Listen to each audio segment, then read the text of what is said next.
नवरात्रे में जब भक्तों का तांता लगता है तो माता के मंदिर में ताला नहीं लगता। क्यों?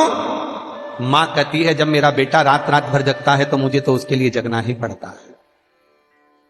शिव कहते हैं जब मेरा भगत अपने घर से चलकर लोटा भरकर पानी लेकर आता है तो मुझे उसके लिए बैठना पड़ता है कि वो आएगा, मेरे लिए आएगा, मेरे लिए आएगा। शिव और शक्ति दोनों, और दोनों अविरलता के भाव में भगवत पद को देने वाले हैं दोनों। भाई कितनी कितनी देवियां हैं, जितने देवता उतनी देवी। एक बात बताओ रे भाई, जितने टीवी के सामने बैठे हैं, बिल्कुल दिल से बताना, जितने देवता उतनी देवियां। पृथ्वी पर इतनी सारी देवियां हैं तो इतने सारे व्रत इन देवियों के क्यों नहीं है? इंद्र की पत्नी इंद्राणी का भी कोई व्रत होना चाहिए, भगवान विष्णु की पत्नी लक्ष्मी जी का भी कोई व्रत होना चाहिए, भगवान ब्रह्मा जी की पत्नी ब्रह्माणी का भी कोई व्रत होना चाहिए, पर पृथ्वी पर इनके व्रत नहीं है। हाँ, दीपावली के दिन आप लक्ष्मी जी के लिए व्रत रख रहे हो तो आपका मन, क्योंकि कहीं पुराण में, किसी शास्त्र में यह नहीं लिखा कि लक्ष्मी जी का व्रत है। कोई व्रत माता लक्ष्मी का नहीं है। बेबहू लक्ष्मी का व्रत लोग करते हैं, वो व्रत अभी का चालू हुआ है, शास्त्र प्रमाणित पुराना व्रत नहीं है। हाँ, अभी लोग करते हैं, वो उनके मन की बात, पर पुराना व्रत नहीं। लक्ष्मी का कोई व्रत नहीं, ब्रह्माणी का, सरस्वती का कोई व्रत नहीं, इंद्र की पत्नी इंद्राणी का कोई व्रत नहीं।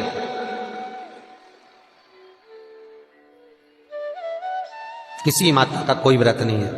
अगर पृथ्वी पर कोई व्रत है, छठ का व्रत माता का, तीज का व्रत माता का, चतुर्थी का व्रत माता का।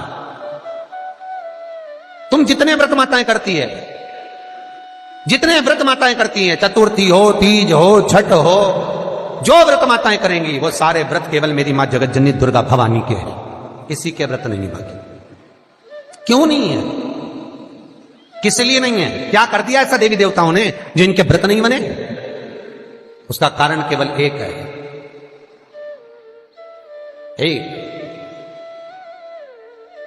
जब महिषासुर राक्षस को वध करने का समय आया,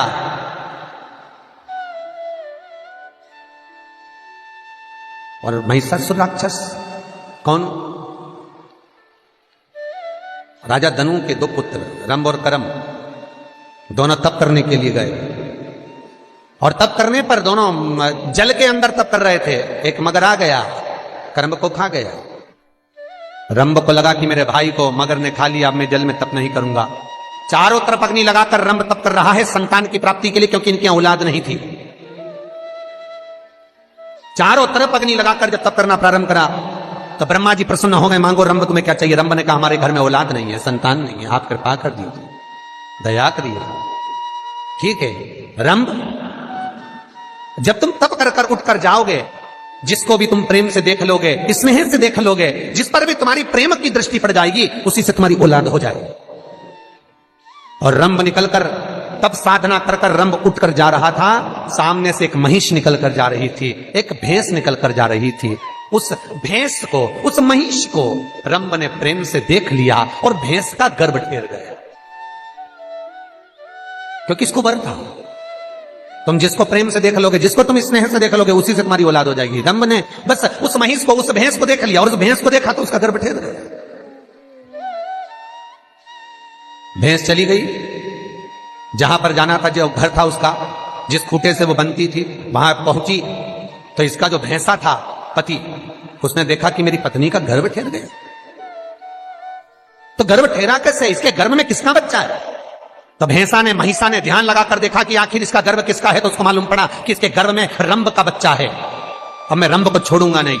और महिषा गया, भैंसा गया, और उस भैंसा ने रंभ राजा को कुचल कुचल के मार दिया। नगर के लोगों ने उसका अंतिम संस्कार करने के लिए चिता बनाई, उस चिता पर उसको सुलाया, अंतिम संस्कार कर रहे थे। इतने में जो भैंस का गर्भ ठहरा था, जो महिष का गर्भ ठहरा था, उस महिष को लगा, उस महिष को लगा कि मेरे गर्भ में जो बच्चा है, मेरे गर्भ में जो संतान है, वो रंभ की है। क्यों ना मैं अपने, अगर इसका संतान मेरे गर्भ में है तो क्यों ना मैं ये मेरा पति हुआ तो मैं पति के साथ सती हो जाती हूं। और चिता में आग लगी, और चिता में आग लगते ही, जैसे ही चिता में आग लगी, आग लगते ही भैंस महिष उस चिता में कूद गई। महिष चिता में कूदी, और जैसे ही महिष भैंस चिता में कूदी, कूदते से ही उस महिष के गर्भ से एक बेटे ने जन्म लिया, जिसका नाम महिषासुर हो गया। उस महिष के गर्भ से जन्मा महिषासुर, और महिषासुर जन्मा। उसने बहुत तप ब्रह्मा जी का करा, ब्रह्मा जी से वर मांगा कि मुझे वर दो कि मैं मरूं ना, मेरे प्राण ना छूटे, मैं मरूं ना, मेरे प्राण ना छूटे। तो कहा मरना तो पड़ेगा, तुम्हारी मृत्यु तो होगी, तो कुछ बार ऐसा मांग लो तुम्हारे जो मन में आए। तो कहा अगर मरूं तो स्त्री के हाथ से मरूं, क्योंकि स्त्री में इतनी सामर्थ्यता नहीं कि मुझे मार दो। तो जब महिषासुर का प्रभाव ज्यादा बढ़ गया, जगत हाहाकार करने लगा, तब सारे देवता इकट्ठे होकर माता पार्वती के पास में, भगवान शंकर के पास में जाकर निवेदन करते हैं कि आप कृपा कर दो, आप दया, आप कृपा कर। भगवान पूछते हैं, शंकर भगवान ने पूछा, भगवान भोलेनाथ ने पूछा। भगवान शिव पूछते हैं, ये बताओ क्या तुम यहां क्यों आए हो, क्या कारण है तुम्हारे आने का?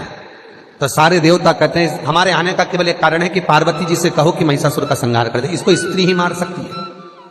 तो भगवान शंकर ने पूछा क्यों, लक्ष्मी जी नहीं मार सकती क्या?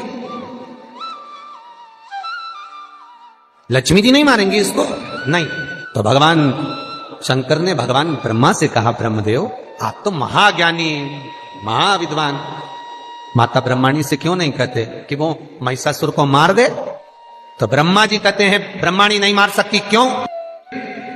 आखिर महिषासुर को कौन मार सकता है?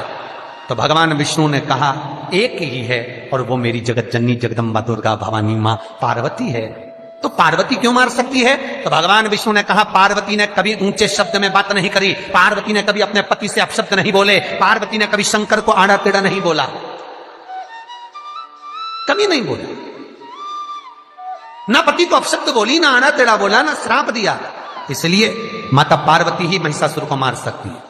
और वही कारण है पूरी पृथ्वी पर किसी देवी देवता के व्रत हैं, किसी देवी के व्रत नहीं है।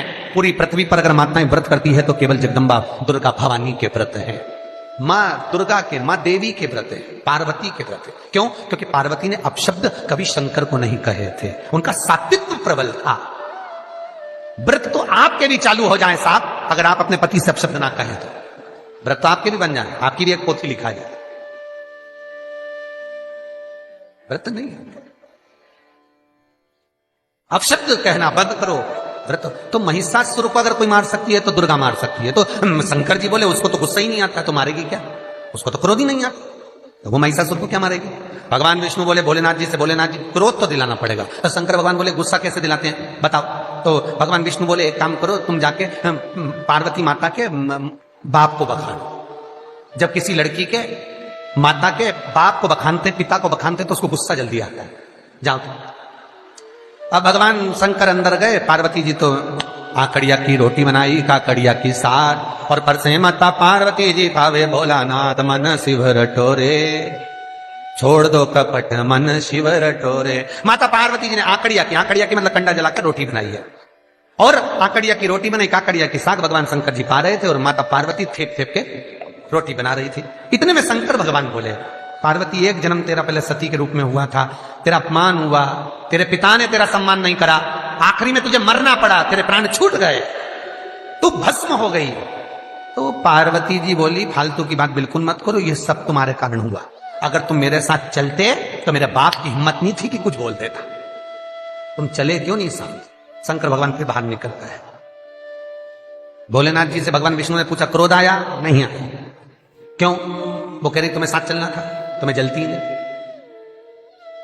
अब कुछ नहीं, पार्वती जी बर्तन रखने के लिए बाहर आई, वहीं से महिषासुर निकल कर जा रहा है, और महिषासुर ने मां जगत जननी जगदम्बा दुर्गा भवानी को देख लिया। इतनी सुंदर थी मां, मेरी मां जगत जननी इतनी सुंदर, देख लिया। और महिषासुर ने कहा अरे ओ सुंदरी, मैं तुझे अपना बनाना चाहता हूं, और मां ने तिरछी दृष्टि कर कर, बड़े बड़े नयन, सुरमा लगा हुआ, नाक में नथनी, लाल बिंदी, केश खुले, कानों में कर्णफूल, गले में हरवा, कमर करधनिया, सुंदर लाल वस्त्र मेरी मां जगत जननी पहनी। और मां जगत जननी ने देखकर गुस्से में लाल होकर मां शंकर भगवान विष्णु भगवान से पूछे, बताओ अब क्या करना है? भगवान विष्णु बोले अब कुछ नहीं करना, आग लग गई, चिंगारी पहुंच गई, अब कुछ नहीं करना, आपका महिषासुर गया, हो गया।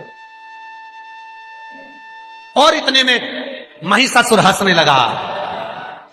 33 कौटी देवता आकर मां जगत जननी, देवताओं ने स्तुति करी, मां जगत जननी से विनती करी, निवेदन करा, मां